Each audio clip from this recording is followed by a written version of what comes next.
Di ko sure kung paano magsisimula, pero parang ganito rin yung buhay ko ngayon.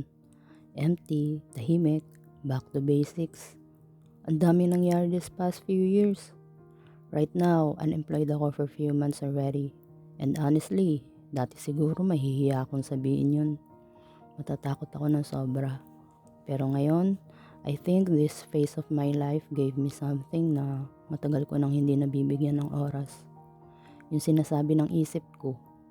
So I decided to create this channel. Not because complete na ako. Not because figure out ko na lahat. Actually, kabaliktaran. This channel will probably become a small library of my life. A place where I can document this chapter and maybe look back on it someday. Maybe years from now, mapapanood ko to at masasabi kong, dito pala nagsimula ulit in my 40s. Isa sa mga hindi ko makakalimutan nung kabataan ko yung phrase na lagi kong naririnig, life begins at 40. Naalala ko pa, may interview si Alice Dixon noon, tapos sinabi niya yan. Sabi ko sa sarili ko, anong meron sa 40? Nagtataka ako noon at kung bakit naman parang na-print siya sa utak ko. Kaya siguro eto, naranasan ko na rin.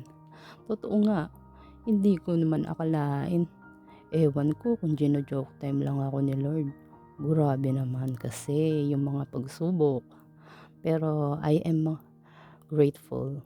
And honestly, isa rin siguro sa advantage ng pagiging child-free. Ang dami ko pa rin pwedeng gawin spontaneously sa buhay. Hopefully, mapanindigan ko to.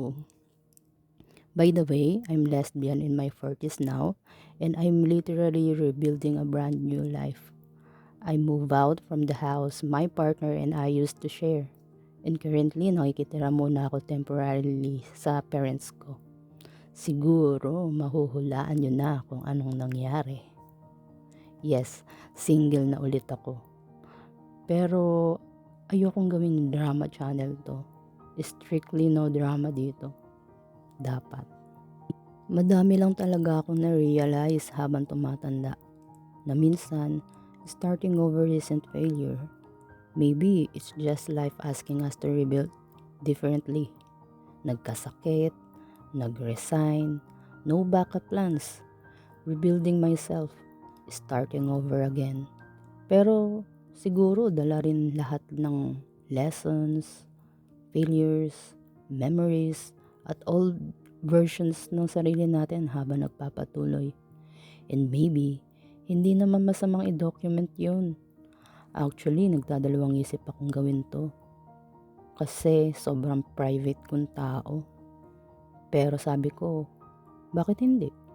Isa pa, hindi rin naman ako busy masyado ngayon. Kidding aside, gusto ko lang gumawa ng something meaningful. Habang hindi ko pa alam kung saan ako dadalhin ng next chapter ng buhay ko. So here, I just want to document things slowly. My life lessons, small routines, future travels, new hobbies, quiet thoughts, small wins, and hopefully a better version of myself. I honestly don't know yet where life will take me next, but maybe okay lang yun. This is chapter 1.